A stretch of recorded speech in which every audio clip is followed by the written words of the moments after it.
వ్యూవర్స్ని అక్కడ నుంచి రైట్ తీసుకున్నాక మళ్ళీ సెకండ్ రైట్ తీసుకోవాలండి. సెకండ్ రైట్ తీసుకుంటే ఈ లెఫ్ట్ సైడ్ రో అంతా ఈస్ట్ ఫేసింగ్, రైట్ సైడ్ రో అంతా మనకి వెస్ట్ ఫేసింగ్. సో ఈ లెఫ్ట్ సైడ్ రోలో ఈస్ట్ ఫేసింగ్ ఒకటి మనకి రీసేల్ వచ్చిందండి.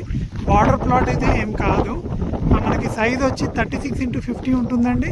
200 స్క్వేర్ యార్డ్స్ ఈస్ట్ ఫేసింగ్ మనకి రీసేల్లో వచ్చింది. మనకి ప్రైస్ వచ్చేసి ఓనర్ వచ్చేసి 25,000 రూపీస్ కోట్ చేస్తున్నాడు.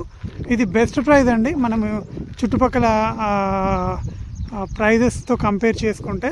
మనకి ఆర్చ్ వచ్చేసి ఎగ్జాక్ట్లీ 400 మీటర్స్ వస్తుంది. ఓకే, సో ఇది డెడ్ ఎండ్ రో ఏం కాదు, మనకి దాని తర్వాత 3 to 4 రోస్ ఉన్నాయి, వెనకాల పార్క్ ఉంది. ఓకే, మనకి డిఫరెంట్ ప్రాజెక్ట్స్ వచ్చేసి ఆపోజిట్లో కావూరి ఉంది, ఇటు పక్కకి 14th రెసిడెన్సీ ఉంది, ప్రజయ్ ఉంది. మనకి ఇన్ఫ్యాక్ట్ అక్కడ అపార్ట్మెంట్ కనబడుతుంది చూడండి, కొంచెం దూరం మనం చూస్తే అపార్ట్మెంట్ ఉంటుంది. మీరు వైట్ కలర్ చూస్తున్నారా, అది ప్రజలో apartment. Okay, HMDA final approved, RERA approvals అన్నీ ఉన్నాయి. సో ఇంట్రెస్ట్ ఉన్న వాళ్ళు స్క్రీన్ పైన కనబడుతున్న నా నెంబర్కి కాల్ చేయొచ్చు.